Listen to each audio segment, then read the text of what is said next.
ओम शांति। अव्यक्त बाप दादा। आज की तारीख 6 जुलाई 1969।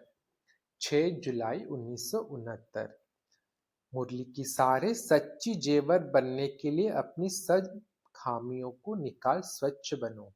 सच्ची जेवर बनने के लिए अपनी सब खामियों को निकाल स्वच्छ बनो। टीचर्स के प्रति अव्यक्त बाप दादा के महावाक्य।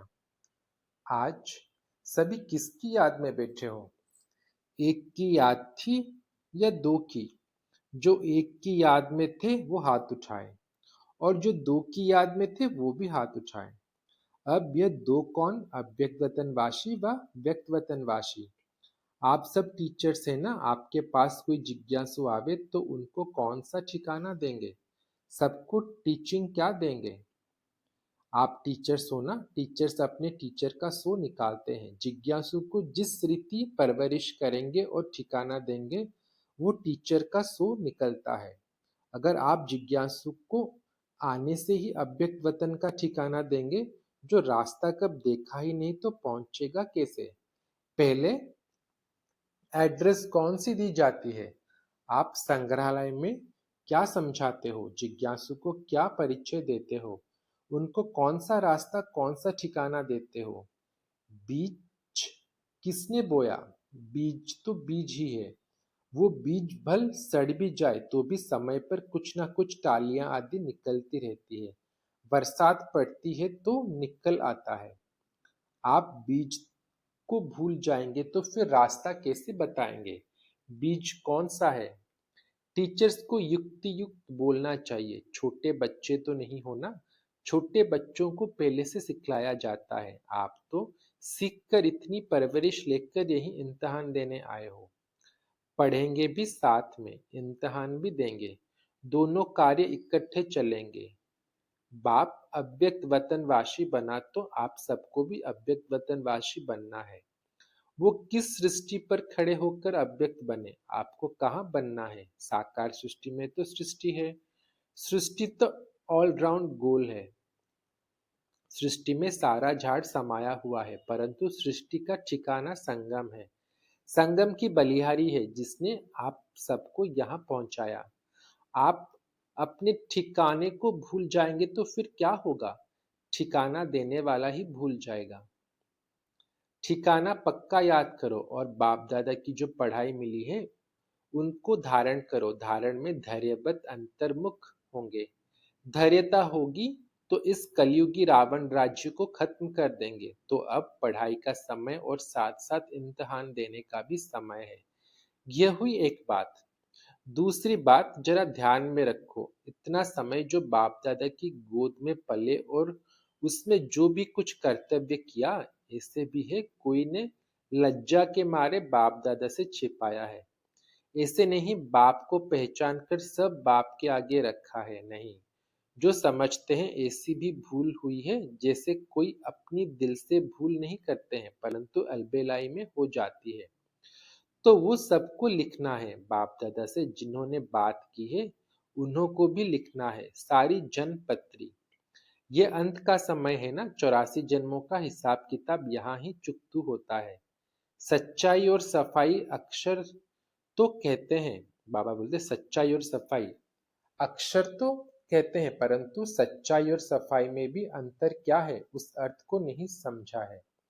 अब उसकी गहराई में जाकर सारा लिखना है। अव्यक्त वतन से बाप दादा बच्चों की सर्विस करने और साफ बनाने लिए आए हैं। बाप सेवा करते हैं। आप सब बच्चों का शुरू से लेकर अंत तक बाप सेवक है। सेवा करने लिए सदैव तैयार है। बाप को कितना फखुर रहता है हमारे बच्चे सिरो। बाबा बोल रहे हैं बाप को कितना फखुर रहता है हमारे बच्चे सिरमौर है, आंखों के सितारे हैं, जिन्हों के लिए स्वर्ग स्थापन हो रहा है।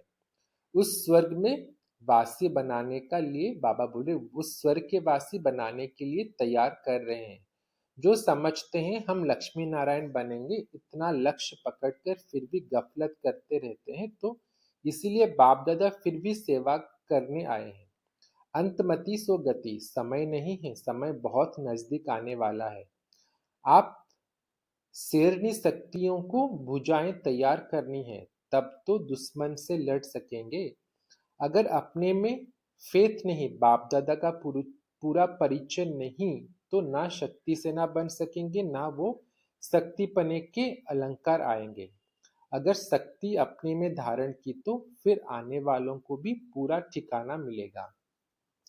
और ये सब शक्ति सेना में दाखिलात हो जाएंगे तो अपने को सच्चा जेवर बनाने के लिए सब खामियां निकाल सच्चा सच बनना है। सोना, बाबा बोल रहे, सोना कितने किस्म का होता है, कोई 9 कैरेट, कोई 12 कैरेट। प्योर तो प्योर ही है, कैरेट अक्षर निकल जाना चाहिए। अपने को करेक्ट करना है।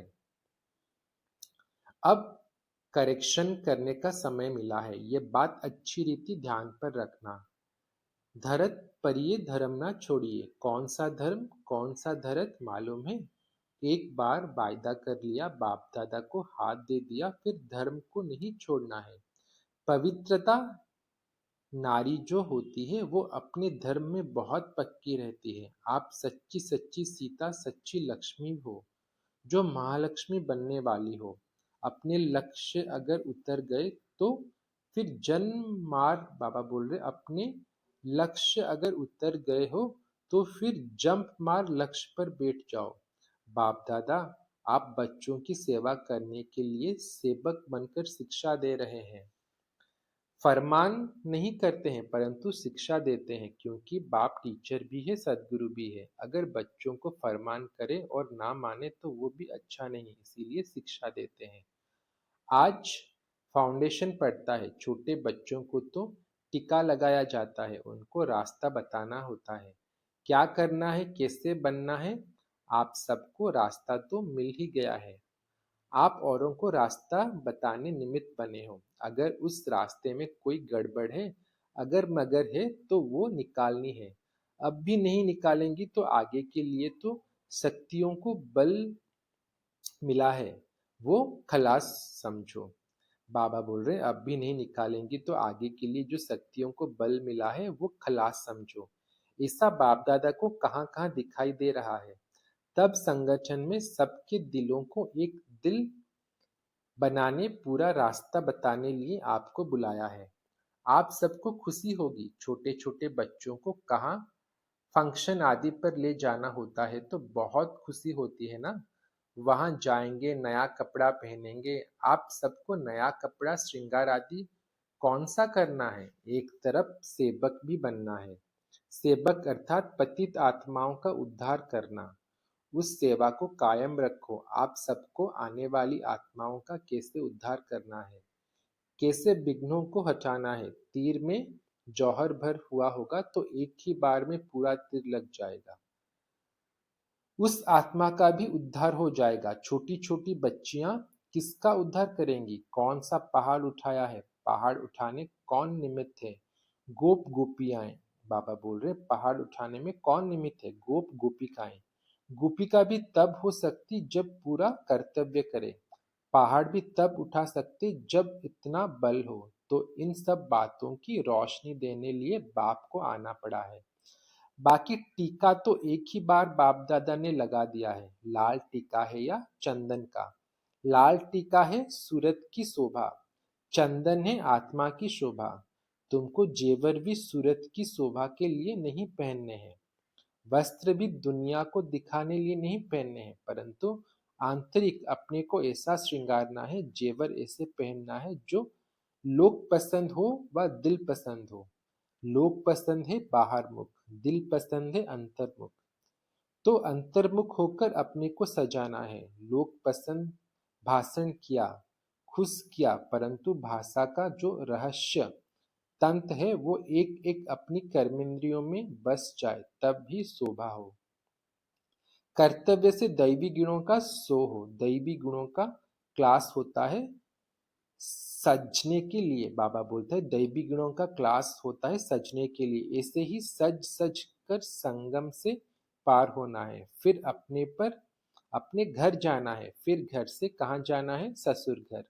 कन्या ससुर घर जाती है, अगर पढ़ी लिखी अक्लमंद नहीं होती तो सासू ससुर कहते हैं इनमें चलने उठने बैठने का अकल नहीं है। अब तुमको ससुर घर चलना है तो बाप कदम कदम को नहीं देखते, परंतु एक एक कर्मेंद्रियों को देखेंगे।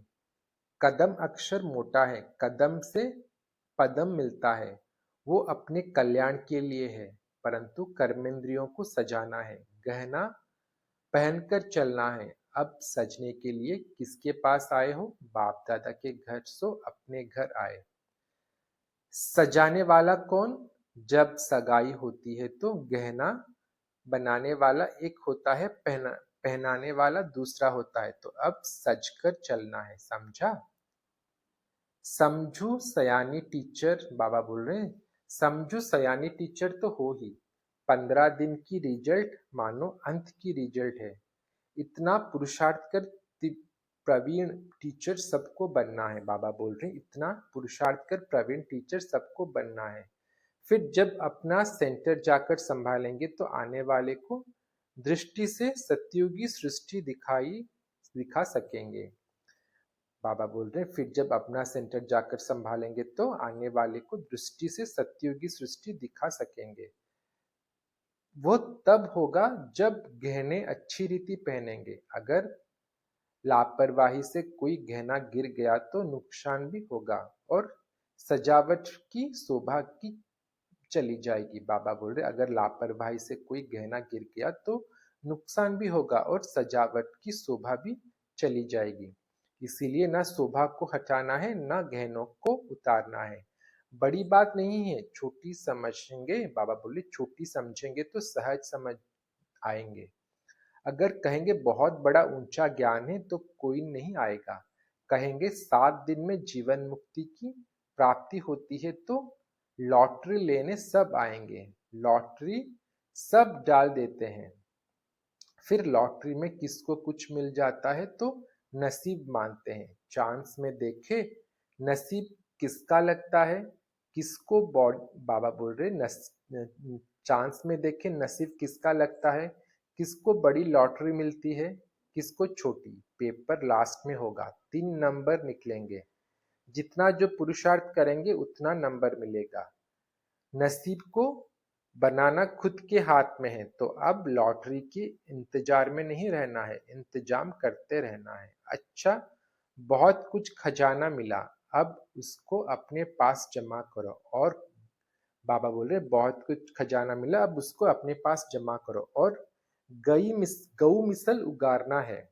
आप सब गाय भी हो, गोपियां भी हो, पहाड़ को कैसे उठाना है, गऊ बन कैसे उगारना है, ये कर्तव्य इस भट्टी में करना है। बहुरूप धारण कर बहु कर्तव्य बजाना है। भट्टी के अंदर सब अनुभव करना है। जितना पुरुषार्थ करेंगे उतनी रिजल्ट निकलेगी। संपूर्ण अवस्था को प्राप्त करने का लक्ष्य क्या है, साधन क्या है, उसको जानना है। साधन मिल जाएंगे तो लक्ष्य को पकड़ लेंगे। रत्नों की भी परख चाहिए ना, पूरी वैल्यू रखनी है। जेवर की वैल्यू जवाहरी ही परख सकेगा। जिनको परख नहीं उनके पास वैल्यू नहीं रहेगी। परख तब होगी जब जेवर पर पॉलिश हो, चमक हो, तब वैल्यू भी होगी और पहचानने वाले पहचान लेंगे। चमकदार नहीं होगा तो खरीद कौन करेंगे। समझेंगे पता नहीं सच्चा है व झूठा जेवर है। पैसा भी देवे जेवर भी काम का ना हो, इससे क्या फायदा। तो आप सबकी पूरी सब्जेक्ट हो जाएगी तो खरीदारी भी निकलेंगे और आप बाबा बोल रहे हैं तो खरीदारी भी निकलेंगे और आप वतनवासी बनते जाएंगे। अच्छा, ओम शांति।